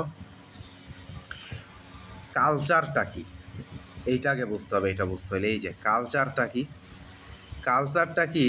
কালচার মূলত করা হয় ব্যাকটেরিয়ার। কালচার মূলত কাদের করা হয়? ব্যাকটেরিয়া। তোমাদের যদি প্রস্রাবে ইনফেকশন হয় তখন একটা টেস্ট দেওয়া হয় ইউরিন কালচার। তার মানে কি? ইনফেকশন মূলত হয় হচ্ছে ব্যাকটেরিয়ার মাধ্যমে অধিকাংশ ক্ষেত্রে, মানে ইউরিনের ক্ষেত্রে আর কি। তখন তোমার প্রস্রাব কালেক্ট করা হয়, করে প্রস্রাব থেকে ব্যাকটেরিয়াকে আলাদা করা হয়। আর ব্যাকটেরিয়া তো ওখানে কয়েকটা ব্যাকটেরিয়া পাবো আমরা, বেশি পাবো না। তাহলে এই ব্যাকটেরিয়াগুলোকে একটা বাটিতে রাখা হয়। একটা কিসে রাখা হয়? বাটিতে রাখা হয়। তাহলে এইটা একটা মনে করো বাটি, এটা একটা বাটি। আমরা এই বাটিতে কি করব? ব্যাকটেরিয়া রাখবো। তাইলে বাটিতে আমরা মনে করো কয়েকটা ব্যাকটেরিয়া দিলাম, এই কয়েকটা ব্যাকটেরিয়া দিলাম। ব্যাকটেরিয়া দিয়ে ব্যাকটেরিয়ার আমাদের দেহের ভেতরে যে পরিবেশটা পায় সেই পরিবেশটা আমরা এখানে তৈরি করে দিলাম। তার মানে যা যা লাগে ব্যাকটেরিয়ার বেঁচে থাকার জন্য সেগুলো আমরা এখানে দিয়ে দিলাম। তখন কিছুদিন রাখলে দেখা যাবে ব্যাকটেরিয়ার সংখ্যা বৃদ্ধি করতেছে, করতে করতে এখানে কোটি কোটি ব্যাকটেরিয়া হয়ে গেছে। এই যে একটা থেকে অসংখ্য সংখ্যা বৃদ্ধি করা, সংখ্যা বৃদ্ধি, এই ঘটনাটাকে বলা হয় কলোনি বৃদ্ধি। কি বলা হয়? কলোনি বৃদ্ধি। তাইলে এই যে ব্যাকটেরিয়ার সংখ্যা বৃদ্ধি করা হলো একটা বাটিতে রেখে, এই ঘটনাটাকেই বলা হয় কি? Culture, bacteria culture. ঠিক আছে? এখন এই আলেকজান্ডার ফ্লেমিং কি করে? আলেকজান্ডার ফ্লেমিং এই একটা প্লেটে কিছু ব্যাকটেরিয়া নেয়, এই ব্যাকটেরিয়ার সাথে আবার এই পেনিসিলিয়াম নামক ছত্রাকও রাখে। তাহলে ব্যাকটেরিয়ার সাথে কি কি রাখলো তিনি? ব্যাকটেরিয়ার সাথে রাখলো পেনিসিলিয়াম নামক ছত্রাক। তাহলে ছত্রাকের হলুদ কালার দিই। তাইলে মনে করো এখানে মাঝখান দিয়ে কিছু ছত্রাকও দিয়ে দিল তিনি। এখন একটা পর্যায়ে দেখা গেল কি? এই ছত্রাকটা ব্যাকটেরিয়া যে সংখ্যা বৃদ্ধি করবে, এই সংখ্যা বৃদ্ধিটাকে বাধা দিয়ে দিল। তাইলে ব্যাকটেরিয়ার এই সংখ্যা বৃদ্ধিটাকে কি করে? বাধাগ্রস্ত করে ফেলে। তাহলে এই যে কলোনির বৃদ্ধি বাধাগ্রস্ত করছে, তার মানে বাধাগ্রস্ত অঞ্চলে এই ঘটনাটা আর কি এরকম। চিত্র আমাদের লাগবে না পরীক্ষার জন্য, তোমাদের বোঝানোর জন্য, আমি সহজে বোঝানোর জন্য এই চিত্রটা ইউজ করলাম। তাইলে আলেকজান্ডার ফ্লেমিং কী করলো? কিছু ব্যাকটেরিয়া নিল এবং সেখানে পেনিসিলিয়াম নামক ছত্রাক নিল। এই পেনিসিলিয়াম নামক ছত্রাক কী করলো? ব্যাকটেরিয়ার কলোনিটাকে বৃদ্ধিকে বাধাগ্রস্ত করলো। বাট সেখানে এই বাধাগ্রস্তর প্রক্রিয়ার মাধ্যমেই এখানে একটা ওষুধ তৈরি হয়ে গেল যেটার নাম হচ্ছে পেনিসিলিন। এটার অনেক হিউজ প্রসেস আছে, বাট একদম শর্টকাটে এতটুকু মনে রাখো। এই ডিটেইলস পরবর্তীতে যেয়ে পড়বা, তোমাদের ওই মেডিকেলে পড়লে তখন পড়বা, এখন এটার দরকার নেই। এখন জাস্ট যত শর্টকাটে থিমটা মনে রাখা যায়। তাহলে থিম কি? আলেকজান্ডার ফ্লেমিং কী করলো, বাটিতে কিছু ব্যাকটেরিয়া নিল, নিয়ে ব্যাকটেরিয়ার সাথে কিছু ছত্রাক ছেড়ে দিল, ছত্রাকটা ব্যাকটেরিয়ার কলোনি বৃদ্ধিতে বাধাগ্রস্ত করলো, এই বাধাগ্রস্তের পাশাপাশি সেখানে পেনিসিলিন নামক অ্যান্টিবায়োটিক তৈরি হয়ে গেল। হিসেব হচ্ছে এইটুকুই রাখো। এই ঘটনাটাকেই বলা হয় অ্যান্টিবায়োসিস। এখানে কার অ্যান্টিবায়োসিস ঘটে? ব্যাকটেরিয়ার অ্যান্টিবায়োসিস ঘটে, কারণ বাধাগ্রস্ত হয়েছে কে? ব্যাকটেরিয়া। ওকে, আমাদের পড়া মোটামুটি শেষ। এখানে তো আর কিছু নাই রে পড়ানোর মতো। পরিবেশ সংরক্ষণের গুরুত্ব আর পদ্ধতি, এগুলাকে আর বোঝানোর কিছু আছে? রিডিং। এখানে গ্রিন হাউস, গ্রিন হাউস কি পড়াইছি রে আমি? গ্রিন হাউস পড়াই নাই বোধ হয়। গ্রিন হাউস আমি আলাদা করে পড়াবো, আলাদা নোট আছে। এগুলা সব রিডিং দিবা, এগুলা সব রিডিং দিবা। এই অংশগুলো গ্রিন হাউসের নোটের মধ্যে চলে আসবে সব, এই অংশগুলো। তারপরেও বইয়ে রিডিং দিবা। আমরা একটু অনুশীলনীটা লক্ষ্য করি, দেখি কি হয়েছে। সিম্বায়োসিস কি আমরা পড়ে ফেলছি, প্লাঙ্কটন কি পড়ে ফেলছি, পরজীবী খাদ্য শৃঙ্খল কাকে বলে, পরজীবী, মৃতজীবী, মিথজীবী সব পড়ে ফেলছি। অ্যান্টিবায়োসিস পড়লাম, মিউচুয়ালিজম পড়লাম, বিভিন্ন জীবের মিথস্ক্রিয়া আন্তঃনির্ভরশীলতা, পরিবেশের ভারসাম্য বজায় থাকে ব্যাখ্যা করো। তাইলে এটা যে গ এবং ঘয়ে মিথস্ক্রিয়ার আন্তঃনির্ভরশীলতা, তাইলে কি কি দিবা এখানে? মিউচুয়ালিজম, কমেন্সালিজম ব্যাখ্যা করবা। তারপরে আমরা চলে আসি কোনটি? মৃতজীবী খাদ্য শৃঙ্খল। মৃতজীব থেকে যেটা শুরু হবে সেটাই মৃতজীবী খাদ্য শৃঙ্খল। কমেন্সালিজমের মাধ্যমে কি ঘটে? কমেন্সালিজম মানে কি? মিউচুয়ালিজম আর কমেন্সালিজম। কমেন মানে কয়জন উপকৃত হয়? একজন উপকৃত হয়। কমেনের মধ্যে কম আছে, কম মানেই কি? একজন। তাইলে কমেন্সালিজমে একজন উপকৃত হয়, আর মিউচুয়ালিজমে দুইজনই উপকৃত হয়। তা এখানে মিউচুয়ালিজম, কমেন্সালিজম দুইটাই কি? পজিটিভ আন্তঃক্রিয়া। তাইলে পজিটিভে কেউ কোনো ক্ষতি হবে না, তাইলে উপকৃত না হলেও ক্ষতিগ্রস্ত হয় না। তাইলে এখানে বলছে উভয় উপকৃত হয়, তার মানে এটা মিথ্যা। একজন উপকৃত হবে আর কেউই ক্ষতিগ্রস্ত হবে না। তাইলে উত্তর হবে 1 আর 2। এই তো, এদিকে চলে আসি আমরা একটু। এখানে উপরোক্ত চিত্রে কয়টি খাদ্য শৃঙ্খল আছে? দেখো খাদ্য শৃঙ্খল কয়টা আছে। খাদ্য শৃঙ্খল মানে কি? খাদ্য শিকল কয়টা আছে? এখান থেকে এদিকে আসলো একটা, এদিকে গেল, এদিকে গেল, এদিকে চলে আসলো, এটা দিছি আমরা 1 নম্বর। তারপরে একটা দেখো সোজা চলে আসলো, এটা দিছি আমরা 2 নম্বর। আর একটা দিছি, দেখো এখান থেকে এইটুকুতে আসলো, আর কোথাও গেল না, এইটুকুই একটা খাদ্য শিকল, এটা গেল 3 নম্বর। এখান থেকে এখানে আসলো, আর কোথাও গেল না, 4 নম্বর। তাহলে কয়টা খাদ্য শিকল আছে? 4টি খাদ্য শৃঙ্খল আছে। বুঝাইতে পারছি তো? এই জিনিসটা তো গতকালকে পড়াইছি, পারবা আশা করি। না পারলে নক দিবা আমাকে।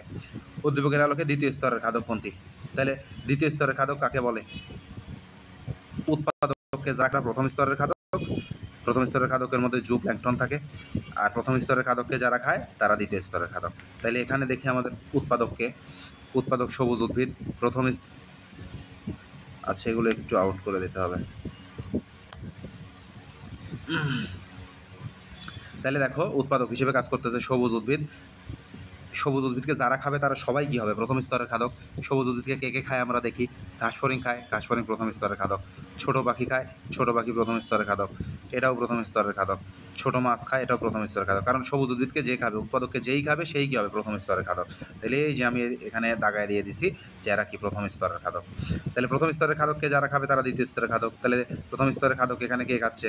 সাপ খাচ্ছে, তার মানে এখানে দ্বিতীয় স্তরের খাদককে সাপ, আর ইগল হচ্ছে তৃতীয় স্তরের খাদক। তাহলে উদ্দীপকের আলোকে দ্বিতীয় স্তরের খাদককে সাপ। বুঝাইতে পারছি? সৃজনশীল প্রশ্ন। বিয়োজক কি পারবা? বিয়োজকের মধ্যে কে কে থাকে? বিএফ। তারপরে খাদ্য শিকল কি? বুঝিয়ে বলো, পারবা একটা উদাহরণ দিয়ে দিবা। উপরের খাদ্য জালকে কোন খাদ্য শৃঙ্খলটিকে সবচেয়ে বেশি শক্তি ব্যয় হয়? সবচেয়ে বেশি শক্তি ব্যয় হয় মানে কি? সবচেয়ে বেশি রাস্তা ঘুরে প্যাঁচ ফুস দিয়ে যেটা যায় সেটা হচ্ছে কে সবচেয়ে বেশি শক্তি ব্যয় হবে। আমি দেখো কে কে কোনটায় সবচেয়ে বেশি শক্তি ব্যয় হচ্ছে। এই যে দেখো সবুজ উদ্ভিদ গেল, তাই না? সবুজ পোকাকে খাইলো মাছি, পাখি, শাল। কি হলো? ছোট পাখি খায় শিয়াল। এখানে আমি একটু লিখে দিছি, কিভাবে লিখলাম দেখি। প্রথমে সবুজ উদ্ভিদ ছিল, তারপরে সবুজ উদ্ভিদ থেকে সবুজ পোকাতে গেল, তারপরে মাংসাশী পতঙ্গতে গেল, তারপরে ছোট সেটি আছে যেটা আছে এটাই তো। এই যে এভাবে এটাই দেখবো সবচেয়ে বড় খাদ্য শিকল। তাহলে সবচেয়ে যত বেশি খাদ্য যত ট্রফিক লেভেল কয়টা দেখো এখানে 1 2 3 4 5টা ট্রফিক লেভেল, তাহলে ট্রফিক লেভেল যত বেশি হবে শক্তির ব্যয় তত বেশি হবে। তার মানে সবচেয়ে বেশি শক্তি ব্যয় হয়েছে কোথায়, এখানে। এটা ব্যাখ্যা করে দিতে হবে চিত্রসহ।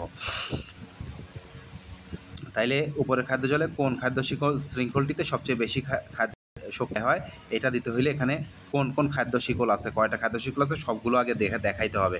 তাহলে এখানে কি কি খাদ্য শিকল আছে, এখান থেকে একটা গেছে, আর একটা দেখো সবুজ উদ্ভিদ ছোট পাখি এখান থেকে এখানে চলে আসছে, এটা একটা। তারপরে এখান থেকে এখানে সেখানে, ও এখান থেকে এখানে যায় নাই না, এখান থেকে এখানে আসছে, এখান থেকে এখানে গেছে, এইটা একটা।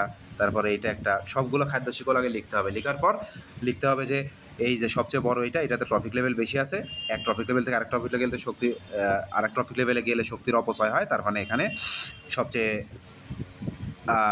বেশি শক্তি ব্যয় হবে এইটাতে। এই হচ্ছে হিসেব। তাহলে উপরোক্ত খাদ্য জলে ছোট পাখির বিলুপ্তি ঘটলে বাস্তুতন্ত্রের কী পরিণতি ঘটবে, এইটা হচ্ছে সৃজনশীল। ছোট পাখির বিলুপ্তি ঘটলে এখানে কি ঘটবে এটা তোমার নিজের মতো করে ব্যাখ্যা করা লাগবে। ছোট পাখি বিলুপ্তি ঘটলে কি, একটু ধারণা দিয়ে দিই, একটু ধারণা দিয়ে দিই, দাঁড়াও এটা একটু ক্লিন করে নিই।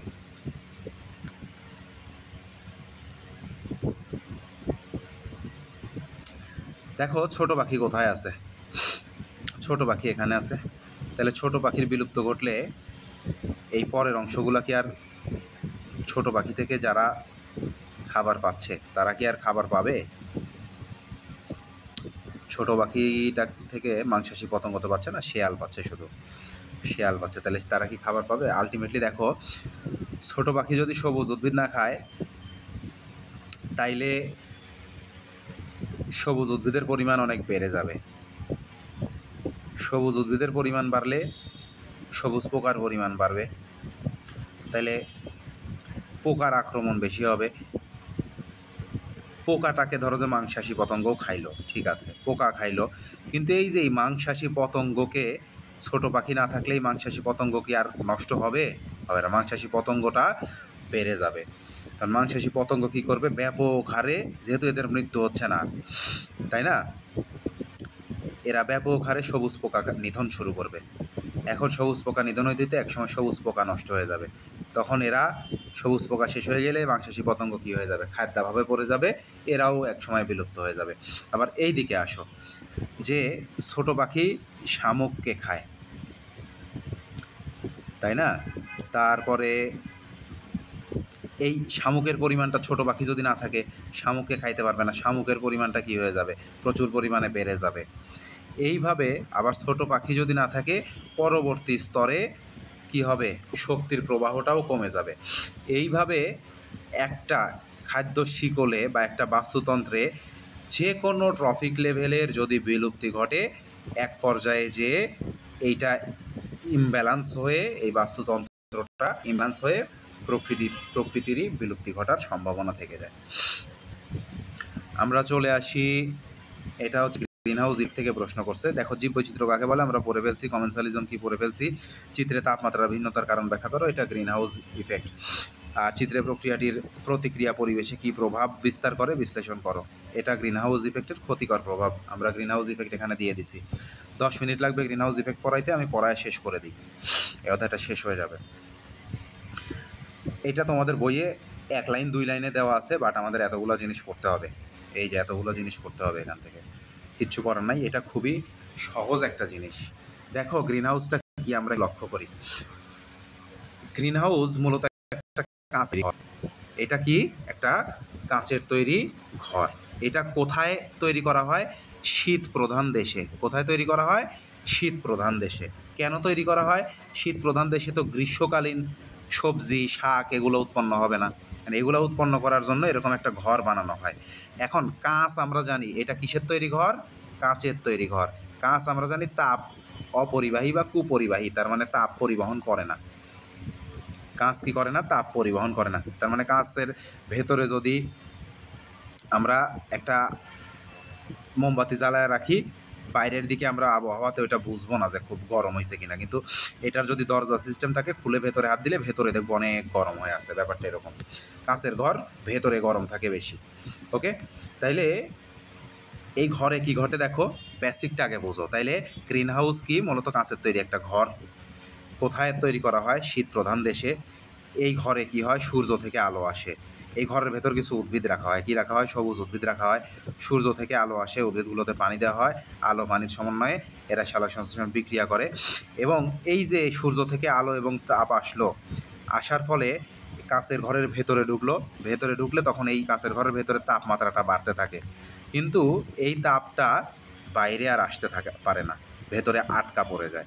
তখন ভেতরে তাপমাত্রা বেশি থাকে। তাহলে শীতকালে দেখো বাইরে 10 ডিগ্রি সেন্টিগ্রেড থাকলেও ওই কাঁচের ঘরের ভেতরে কত ডিগ্রি সেন্টিগ্রেড দেখাচ্ছে? 25 ডিগ্রি সেন্টিগ্রেড তাপমাত্রা হয়ে যায়। তার মানে কাঁচের ঘরের ভেতরে কি হয়? তাপমাত্রা বেশি থাকে। তখন এই তাপমাত্রা বেশিতে এই যে বিভিন্ন ধরনের শাকসবজি এরা ফলায়। এটা হচ্ছে বেসিক। বাট এই সেম ঘটনাটা আমাদের সমগ্র পৃথিবীর ক্ষেত্রে ঘটে। সমগ্র পৃথিবীর বায়ুমণ্ডলটা এই কাঁচের ঘরের মতো কাজ করে। পৃথিবীর বায়ুমণ্ডলটা কাঁচ এর মতো কাজ করে। এখন কিভাবে কাজ করে আমরা এটা একটু দেখি। প্রথমে চলে আসো গ্রিন হাউস। তাহলে শীত প্রধান দেশে তাপমাত্রা নিয়ন্ত্রণ করে চাষাবাদের উদ্দেশ্যে সৃষ্ট কাঁচের ঘরকে কি বলা হয়? গ্রিন হাউস বলা হয়।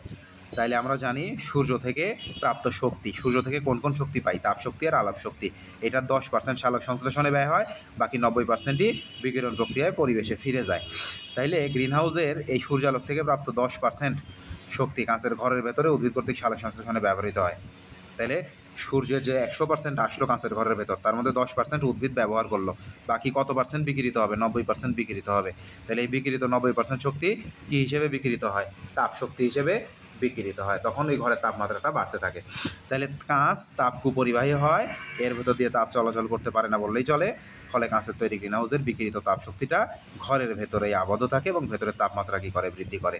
এভাবে শীতপ্রধান দেশে গ্রীষ্মকালীন শাকসবজি চাষাবাদ করা, এটা হচ্ছে বেসিক। এখন আমাদের পৃথিবীতে কি ঘটে এটা আমরা দেখব যে গ্রিন হাউস ইফেক্ট কী। গ্রিন হাউস ইফেক্ট দেখার পর গ্রিন হাউস গ্যাসে চলে আসবো।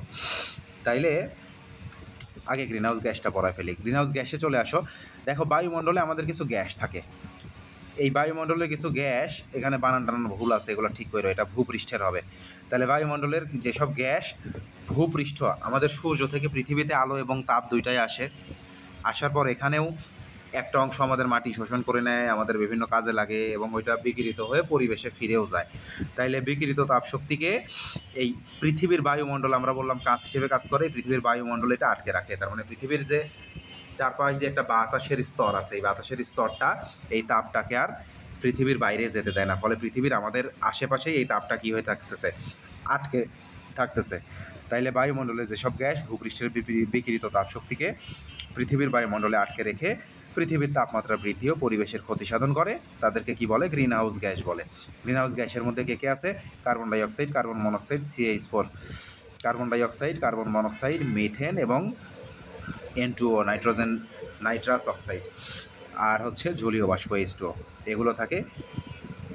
তাইলে গ্যাসগুলোর নাম একদম মুখস্থ। এখান থেকে সৃজনশীল তো আসবেই, MCQ থাকবে। তাহলে একটা carbon dioxide, carbon monoxide, CH4, N2O, ঠিক আছে, আর H2O, এরা হচ্ছে কী হিসেবে কাজ করতেছে? গ্রিন হাউস গ্যাস হিসেবে কাজ করছে।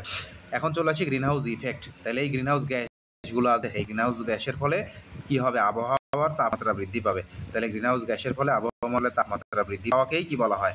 গ্রিন হাউস ইফেক্ট বলে। এখন আবহাওয়া মণ্ডলের তাপ পেলে আমাদের বেশি হবে, তার কারণ কি? প্রতিদিন এই তাপমাত্রা আস্তে আস্তে বাড়তে থাকবে। এক পর্যায়ে চলে যাবে, দেখা যাচ্ছে তাপমাত্রা অনেক বেড়ে গেছে, আমাদের পৃথিবীর প্রান্তগুলোতে যত বরফ আছে সব বরফ গলে গেছে, আমরা সব পানির নিচে তলায় গেছি, এরকম ঘটনা ঘটতে পারে। তাইলে প্রক্রিয়াটা কি ঘটে? গ্রিন হাউস কীভাবে ঘটে এই প্রক্রিয়াটা, এটা একটু আমরা দেখি। সূর্যালোক থেকে আগত সৌরশক্তি, সৌরশক্তি মানে কি? আলোক শক্তি আর তাপ শক্তি। তাহলে সৌরশক্তি পৃথিবীর বায়ুমণ্ডলের মধ্যে দিয়ে ভূপৃষ্ঠে পৌঁছায়, ভূপৃষ্ঠকে উত্তপ্ত করলো, মাটিকে উত্তপ্ত করলো। তাহলে উত্তপ্ত ভূপৃষ্ঠ থেকে তাপশক্তি বিকিরণ পদ্ধতিতে কোথায় আসবে? বায়ুমণ্ডলে ফিরে আসবে। তারপর এই গ্রিন হাউস গ্যাসগুলো আছে, এরা কাঁচের তৈরি গ্রিন হাউসের মতো কাঁচের মতো কাজ করবে। এই বিকিরিত তাপশক্তিকে পৃথিবীর বায়ুমণ্ডলে কী করবে? আটকে রাখবে। তাহলে পৃথিবীর বায়ুমণ্ডলে এই তাপটা আটকে থাকলো, তাপ আটকে থাকলেই কী হবে? তাপমাত্রা বৃদ্ধি পাবে পৃথিবীর। তাহলে পৃথিবীর তাপমাত্রা বৃদ্ধি পাইলে আমাদের কী কী উপকার হইতে পারে, কী ক্ষতি হইতে পারে দেখি। স্বাভাবিক, তাইলে একটা ব্যাপার হচ্ছে স্বাভাবিক, আর একটা হচ্ছে অস্বাভাবিক। তাইলে স্বাভাবিক মাত্রায় যদি এই গ্রিন হাউস ইফেক্ট থাকে, তাইলে এই স্বাভাবিক মাত্রার এই গ্রিন হাউস ইফেক্টটা যদি না থাকতো, তাহলে পৃথিবী একদম বরফের মতো ঠান্ডা হয়ে থাকতো। জীবজগতের বসবাসের উপযুক্ত হতো না। বাট এইটা এখন আর স্বাভাবিক নাই। আমরা এত পরিমাণে এই greenhouse gas, carbon dioxide, carbon monoxide, methane, nitrous oxide, জলীয় বাষ্প, এগুলো এত পরিমাণে আমাদের উৎপন্ন হচ্ছে বিভিন্ন কলকারখানা, গাড়ি ঘোড়া এগুলা থেকে। এই গ্যাসগুলো মানে অস্বাভাবিকভাবে গ্রিনহাউস ইফেক্ট ক্রিয়েট করতেছে। দেখি বর্তমানে মানুষের বিভিন্ন কার্যকলাপ, জীবাশ্ম জ্বালানি পোড়ানো, তার মানে জীবাশ্ম জ্বালানি মানে কি ওই যে পেট্রোলিয়াম, আমাদের তেল, এইগুলা, তারপরে অতিরিক্ত কলকারখানায় স্থাপন, তারপরে হচ্ছে যানবাহন বৃদ্ধি, বন উজাড়, বন কেটে ফেলা, এইসব কারণে গ্রিনহাউস গ্যাস নির্গত হচ্ছে বেশি। এর ফলে বায়ুমণ্ডল আরও বেশি তাপ আটকে রাখতেছে, পৃথিবীর গড় তাপমাত্রা বেড়ে যাচ্ছে, পরিবেশে বিরূপ প্রভাব ফেলতেছে। কী কী ক্ষতিকর প্রভাব বা বিরূপ প্রভাব বলতেছে? দেখো, সমুদ্রের পানির উচ্চতা বেড়ে যাচ্ছে। তাহলে সমুদ্রের পানির উচ্চতা বেড়ে গেলে সমুদ্রের পাড়ে যেসব উপকূলবর্তী অঞ্চল আছে সব অঞ্চল কী হয়ে যাবে? তলিয়ে যাবে। আবহাওয়া পরিবর্তন হবে, বনাঞ্চল ধ্বংস হবে, রোগবালাই বেড়ে যাবে, মানুষের মাঝে নতুন নতুন রোগের প্রাদুর্ভাব দেখা দিবে, ঝড় জলোচ্ছ্বাসের তীব্রতা বেড়ে যাবে। মুখস্থ। এটা ক্ষয়েও থাকে, আর গ্রিন হাউস রিলেটেড ডিটেলস আসলে তো ঘয়েই লিখতে হবে। তাহলে খ অথবা গ ঘ, যেখানে মানে ক খ গ ঘ সব ধরনের প্রশ্ন হয় গ্রিন হাউস থেকে। ক খ গ ঘ সব ধরনের প্রশ্ন হয়, সুতরাং গ্রিন হাউসটা একদম ক্লিয়ারলি পড়তে হবে। এখন আমাদের গ্রিন হাউস ইফেক্ট রোধে করণীয় কি? তাহলে যেসব গ্রিন হাউস হচ্ছে সেগুলো না করলেই তো আমাদের, বা কমিয়ে দিলে বা নিয়ন্ত্রণ করতে পারলেই তো গ্রিন হাউস ইফেক্ট আমরা রোধ করতে পারতেছি। তাহলে এটা বেশি বেশি বৃক্ষরোপণ করতে হবে, যে পরিমাণ গাছ কাটা হবে তার দ্বিগুণ পরিমাণ গাছ লাগাইতে হবে। তারপরে যেখানে যে ধরনের গাছ বাস্তুতন্ত্রে বা পরিবেশে টিকে থাকে সেই ধরনের গাছই লাগাইতে হবে, তাই না? এখন আমাদের এলাকায় যদি নিয়ে এসে আমরা সুন্দরী গাছ লাগাই সুন্দরবনের, তাইলে কি আর আমাদের এলাকায় পুকুর পাড়ে কি আর সুন্দরী গাছ জন্মাবে? জন্মাবে না। তার মানে যেখানে যে ধরনের গাছ দরকার সেখানে সেই ধরনের গাছই লাগাইতে হবে। একটু 1 মিনিট সময় দাও আমাকে।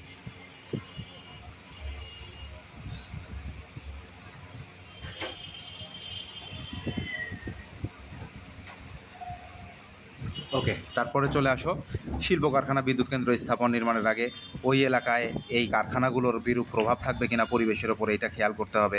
বর্জ্য নিষ্কাশনের সুষ্ঠু ব্যবস্থা রাখা হচ্ছে কিনা এই শিল্প কারখানা, বিদ্যুৎ কেন্দ্রে, যা বা যে গ্যাস তৈরি হচ্ছে সেই গ্যাসগুলো নিষ্কাশন বা রিকভার করার কোনো ওয়ে আছে কিনা, এগুলো খেয়াল রাখতে হবে। তারপরে পরিকল্পিত নগরায়ন করতে হবে, নগরায়নের সাথে সাথে বৃক্ষরোপণও করতে হবে নগরে, তার মানে শহরে। তারপরে জ্বালানি হিসেবে কাঠের পরিবর্তে সৌরশক্তির ব্যবহারটা বাড়াইতে হবে। তাই সৌরশক্তি চালিত যানবাহন বাড়াইতে হবে, তাহলে আমাদের ধোঁয়া সৃষ্টি হবে না। ধোঁয়া সৃষ্টি না হলে গ্রিনহাউস গ্যাসগুলো কমে আসবে। জৈব সারের ব্যবহার বাড়াইতে হবে, রাসায়নিক আর কীটনাশকের ব্যবহার কমাইতে হবে। তারপরে জনসংখ্যা সীমিত রাখতে হবে, শিক্ষিত জনগোষ্ঠী তৈরি করতে হবে, অশিক্ষিত মূর্খরা এগুলার কোনো মর্ম বুঝবে না। গ্রিনহাউস গ্যাস উৎপাদন হ্রাসে জনসচেতনতা সৃষ্টি করতে হবে, সংবাদ মাধ্যমে প্রচারণা, সংবাদ মাধ্যম, টিভি এগুলো দিয়ে দিতে পারো, রেডিও, টেলিভিশন, স্কুল, কলেজে, বিশ্ববিদ্যালয় পর্যায়ে সচেতনতা সৃষ্টি করতে হবে। উপকূলীয় অঞ্চলে ভূমি ক্ষয় রোধ করতে হবে, পানির স্বাভাবিক প্রবাহ অব্যাহত রাখতে নদী খনন সহ প্রয়োজনীয় ব্যবস্থা গ্রহণ করতে হবে। আর জাতীয় এবং আন্তর্জাতিক পরিবেশ নীতি যথাযথভাবে অনুসরণ করতে হবে। মুখস্থ। তাহলে এই গেল হচ্ছে আমাদের গ্রিন হাউস ইফেক্ট। যতটুকু পড়াইলাম এতটুকু থেকে একদম প্রথম থেকে কারো কোনো প্রশ্ন আছে কিনা আমাকে বলো। এই অধ্যায় শেষ। বুঝো নাই এরকম কিছু আছে কিনা, থাকলে বলো। 30 সেকেন্ড সময়, না থাকলে আমরা শেষ করে ফেলবো ইনশাল্লাহ। বাসায় তোমাদের পড়াশোনা কেমন হচ্ছে? বাসায় পড়াশোনা করো একটু। ক্লাস 9, ক্লাস 10, ক্লাস 10-এর তো 1 তারিখ থেকে প্রি টেস্ট শুরু হয়ে যাবে। তোমাদের পড়া শেষের দিকে অন্যান্য সাবজেক্টগুলোর রিভিউ তো আমাকে একটু জানাবা তোমরা, যে বিশেষ করে ফিজিক্স অ্যান্ড কেমিস্ট্রি তোমাদের ক্লাস 10-এর স্টুডেন্টদের কী অবস্থা, এইটা একটু আমাকে জানাবা। আর হচ্ছে 9-এর স্টুডেন্টরা, তোমাদের ক্লাস 10-এর সাথে বেশ কয়েকটা অধ্যায় শেষ হয়ে গেল, এগুলো আমরা আবার তোমাদের সময় যখন আসবে আমরা আবার রিপিট করবো, সমস্যা নাই। বাট এখন যে সমস্যাটা হলো, তোমরা একটু তোমাদের সিলেবাসটা থেকে পিছিয়ে পড়লা। আমি নেক্সট দিন থেকে তোমাদের, এখন ক্লাস 10-এর তো নতুন করে বায়োলজিতে পড়ানোর কথাই কিছু নাই, এখন ফিজিক্স কেমিস্ট্রিতে যদি কোনো টপিক্সে সমস্যা থাকে সেগুলো আমরা কভার করে দিব, দিয়ে 9-এর পেছনে লাগবো, 9-এর সিলেবাসগুলো কভার করে দিতে হবে। আর এর মাঝে হয়তো হুট করে কোনো দিন তোমাদের সাথে দেখা হয়ে যাইতে পারে। দোয়া রেখো আমার জন্য, ভালো থেকো সবাই, আর পড়াশোনা করো। আল্লাহ হাফেজ। আসসালামু আলাইকুম। ওয়ালাইকুম আসসালাম।